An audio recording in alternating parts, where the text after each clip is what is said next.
India गठबंधन ने 137 सीटों पर बीजेपी को फंसा दिया है। मोदी और अमित शाह की नींद निश्चित तौर पर उड़ गई होगी।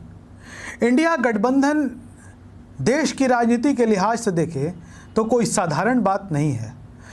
बहुत अरसे के बाद देश को एक मजबूत विपक्षी गठबंधन मिला है और जिसकी दरकार थी लोगों को, जिसका इंतज़ार था लोगों को।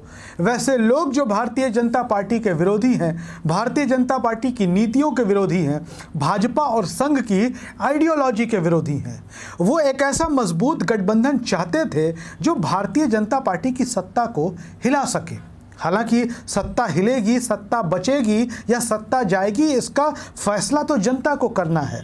लेकिन आप लड़ते हुए भी दिखाई ना दे, इससे आपके लोगों में, आपके वोटर्स में नाउम्मीदी की किरण दिखाई देती है। खैर, हम बात करते हैं 137 लोकसभा सीटों की, कैसे बीजेपी फंस गई है।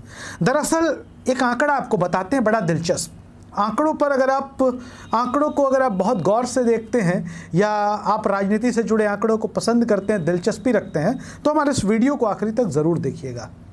भारतीय जनता पार्टी के पास अभी 303 लोकसभा की सीटें हैं, 303, और 137 लोकसभा सीटें जो हम बता रहे हैं, अगर ये 137 माइनस कर दीजिए तो सीटें बचती हैं 166, 166। सरकार बनाने के लिए 272 या 273 कह लें सीटों की ज़रूरत होती है। अब कहाँ 166 और कहाँ 273। ये 137 सीटें निकाल दी जाए तो भारतीय जनता पार्टी की स्थिति खराब हो जाती है। पर ये 137 सीटें हैं कौन, कहाँ से आती हैं, इनके बारे में हम आपको बताते हैं। सबसे पहले बता दें कि दिल्ली की 7 लोकसभा सीटें, नीचे से हम शुरू करते हैं। दिल्ली में लगातार 2 लोकसभा चुनाव से भारतीय जनता पार्टी 7 की 7 लोकसभा की सीटें जीतती आ रही है। आम आदमी पार्टी को हम लोग अक्सर आधी अधूरी पार्टी कहते हैं। आम आदमी पार्टी दिल्ली विधानसभा तो जीत लेती है बड़े अंतर से, लोकसभा नहीं जीत पाती, और कांग्रेस को बड़ी मजबूत स्थिति में वहाँ वोटें मिल जाती है, हालांकि जीत कांग्रेस भी नहीं पाती। लेकिन इस बार जब इंडिया गठबंधन हुआ है तो उम्मीद जताई जा रही है कि कांग्रेस और आम आदमी पार्टी के बीच सीटों का बंटवारा होगा। 4 सीटें आम आदमी पार्टी लड़ेंगी दिल्ली में और 3 सीटों पर कांग्रेस के उम्मीदवार होंगे। और अगर सचमुच ये 4 और 3 का आंकड़ा बन जाता है तो बीजेपी की ये 7 की 7 सीटें जानी तय है। दूसरा नाम आपको बता दें, महाराष्ट्र। महाराष्ट्र में लोकसभा की आपको बता दें कि महाराष्ट्र में लोकसभा की 48 सीटें हैं।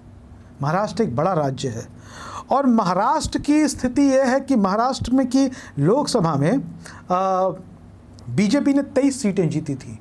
लेकिन जो स्थिति महाराष्ट्र में बनी, महाराष्ट्र में आज भी उद्धव ठाकरे, शिवसेना प्रमुख बाला साहेब ठाकरे का अपना सम्मान है, अपनी प्रतिष्ठा है, उनके अपने लोग हैं। शिवसेना का वोटर बड़ी मजबूती से बीजेपी को जिताने में लगा रहता था। आज तो स्थिति बिल्कुल उलट हो गई है और बीजेपी ने जो 23 का आंकड़ा वहाँ पर 23 सीटें जो जीती थी महाराष्ट्र में, किसी हाल में बीजेपी वहाँ 2 अंकों में सीटें जीतने नहीं जा रही है। ये हमारा खुद का आंकड़ा कहता है, नहीं जीतने जा रही है। तो नुकसान महाराष्ट्र से है। बिहार में भी, बिहार में 40 में 39 सीटें एनडीए जीत गया था, बीजेपी का गठबंधन। क्या इस बार ऐसे अनुमान आपको लगते हैं? बिहार में नीतीश कुमार और आरजेडी के साथ आने के बाद से बिहार का भी माहौल बिल्कुल अलग हो चुका है। जो गोदी मीडिया जिनको कहते हैं वो भी 20 सीटें दिखा रहे हैं अभी महागठबंधन को, बिहार में इंडिया गठबंधन को। और आप समझिए कि जब वो इनको दोनों को बराबर बराबर सीटें दिखा रहे हैं गोदी मीडिया के लोग, तो सचमुच क्या स्थिति होगी बिहार की। बिहार से भी कहानी खत्म होती है। वेस्ट बंगाल, पश्चिम बंगाल में 18 लोकसभा की सीटें पिछली बार बीजेपी जीत गई थी। क्या इस बार बीजेपी 18 सीटें जीतने की स्थिति में है? बिल्कुल नहीं। पश्चिम बंगाल में भी 2.5 अंक पार करने में भारतीय जनता पार्टी को सोचना पड़ेगा और पश्चिम बंगाल में भी विधानसभा की 42 सीटें हैं। और ऐसी स्थिति में हमने आपको बताया कि 137 सीटें ऐसी हैं लोकसभा की जहां भारतीय जनता पार्टी के लिए बड़ी मुश्किल स्थिति पैदा होने वाली है, क्योंकि विपक्ष जब एक होता है, सत्ता पक्ष को करारी हार का सामना तो करना ही पड़ता है।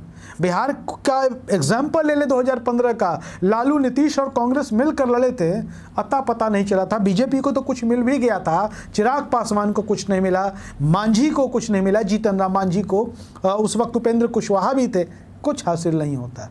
राजनीति आंकड़ों का खेल है और हमने आंकड़ों से आपको अवगत करा दिया है कि स्थिति क्या है, और जो स्थिति है वो भाजपा के लिए कतई सही नहीं है।